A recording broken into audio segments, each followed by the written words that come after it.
September 14th, 1941.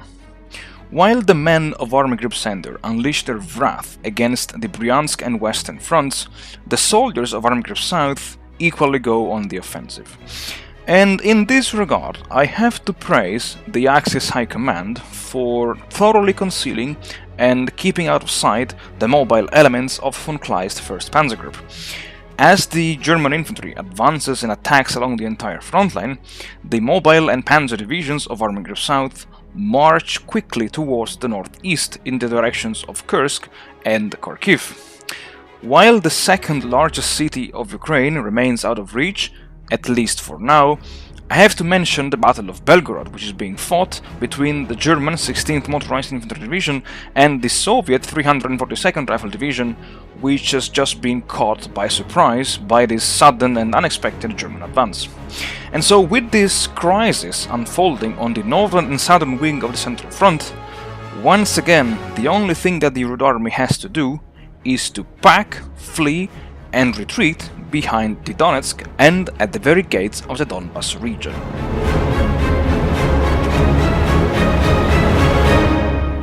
Howdy folks, welcome back to the channel and welcome to the second episode of this new turn in War in the East 2 with the online challenge. And let's say south of the Pripyat marshes, let's say in the area, let's say south of Kursk, yeah I like it, south of Kursk, north of Kursk. South of Kursk, Operation Typhoon took an unexpected direction because part of the Central Front has been cut off and encircled in the Sumy region. But what is really, let's say, upsetting my defensive plans is the fall of Belgorod. Yes, because again, just like I did, let's say, at the beginning of this campaign, when I parked some units still loaded onto railway convoys, I realized that leaving your troops into railway convoys is not the best when facing the enemy.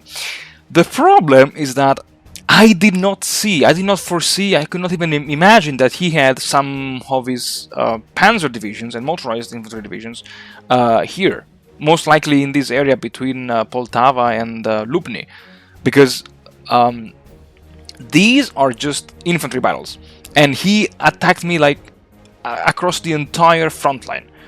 I was not expecting that, to be honest. Really, I was kind of seeing, let's say, foreseeing a maneuver between Kursk and Oriol, but not this. And to make things even worse, when I had the 342nd Rifle Division still loaded onto railway cars in Belgorod, like it was like a joke for his 16th Motorized Division to just rout this unit. I mean, it makes sense. Imagine your men are loaded onto train cars, and you see the enemy motorized unit arriving and charging at you, and what do? Well, you run like no tomorrow. And the 342nd, where is it actually? It's, oh my god, look at that, routed from here until, oh my, unbelievable. And anyway, the situation on the Central Front is more than critical, because here I have nothing. I have literally nothing. A bloody nothing. There is just void. So if he wants, he can just outflank my Bryansk Front from here and yeah, screw my entire defensive line. Which is not really what I want him to do, but yeah, I mean, yeah, I don't know what to say here. So I only have to pray and send and spread more reinforcements between the Southwestern Front and the Central Front, and I need to pull back. I need to retreat, and here he encircled. So somehow he routed exactly so here. Like he attacked me, the units in Zaporizhia. I think because he wanted to get the victory points before. Actually, we can have a look at here. Zaporizhia, okay, 5, so Zaporizhia exactly was supposed to fall on turn 15, so instead of 6 bonus points, he only got 5, and I believe maybe he just wanted to have the bonus points one extra bonus point. So instead of besieging the city and then destroying my units, he just routed them. And interestingly, the two cavalry divisions are now trapped behind enemy lines. Or maybe, can I? Oh my god, no. No, I cannot. Anyway, I tried. While the 350 is now stationed over here. So I'll need to take care of it as soon as possible. But of course, understandably, he encircled the 287th and the 273rd rifle divisions. And so, yeah, besides that, I am really concerned about the development in this area. I will pull back behind the Donetsk. I will not give up Kharkiv yet, but I will pull back with my troops behind the river, and yeah, I will try to fortify this line as much as possible. And in Crimea, somehow he's still not attacking me in Crimea, which is interesting, is nice. And I brought here some reinforcements, and I will try to fortify. I will start to fortify Sevastopol as well, and I will gradually pull back from these exposed positions just to have a stronger second line of defense here and here. And regarding the Soviet reserves, there is one thing that I wanted to briefly comment on, because when say preparing the scenario, I didn't touch anything regarding the unit names and stuff like that. Having sacrificed the 107th, oh my god, how's it called? The 107th Mechanized Division, I decided, you know what, let's just build one new rifle division. And for some reasons, let me find it over here.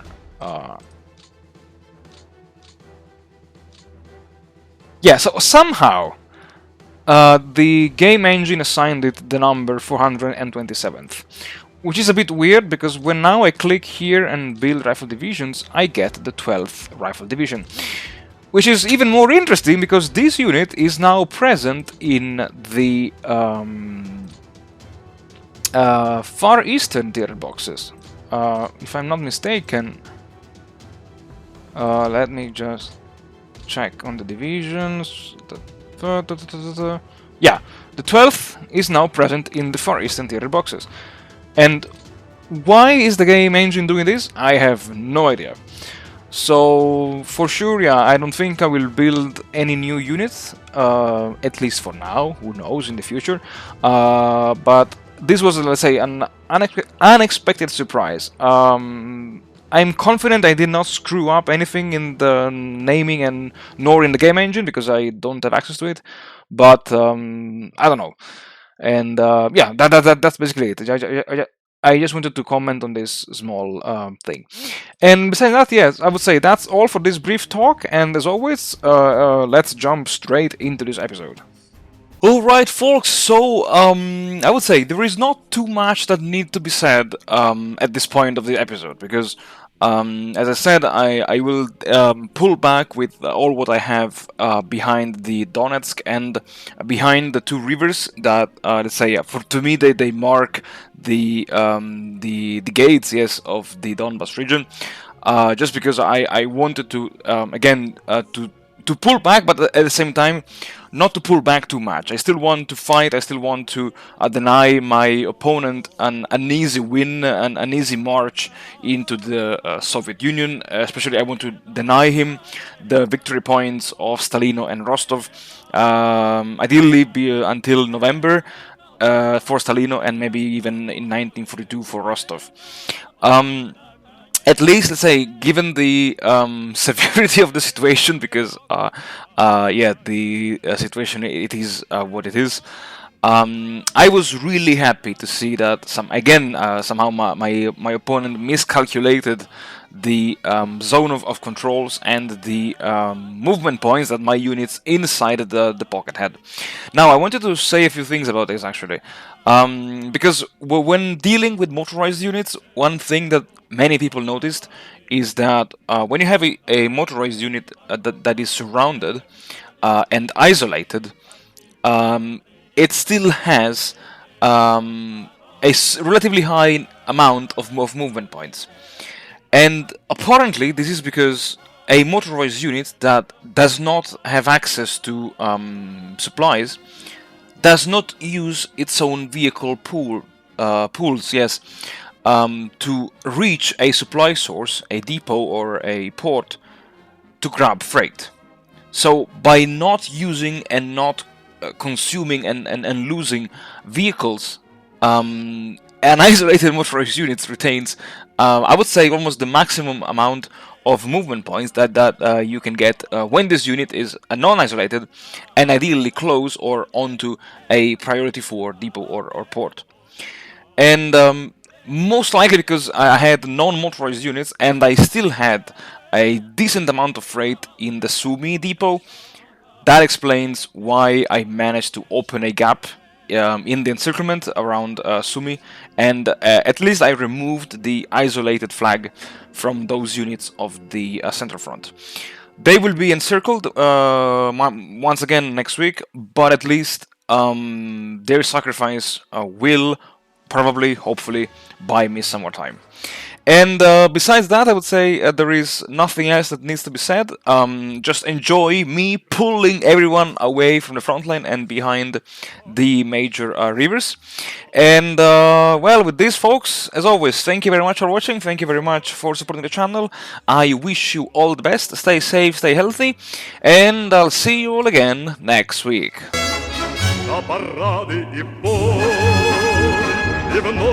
Как старый, давая всем пример, на плац всегда подтянутый выходит офицер. Оркестр и он стоят лицом к лицу, и музыка военная играет на плацу. Как старый, давая всем пример, на плац всегда подтянутый выходит офицер. Оркестр и он стоят лицом к лицу, и музыка военная играет. Дирижеры военные, взгляд задумчиво хмурый, сочиняли урывками, забывая о сне. Марш славянки прощания, вальс на сопках Манчжурии, песню гнева и мужества о священной войне. И вновь, как старь, давая всем пример, на плац всегда подтянутый выходит офицер. Оркестр и он стоят лицом к лицу, и музыка военная играет на плацу.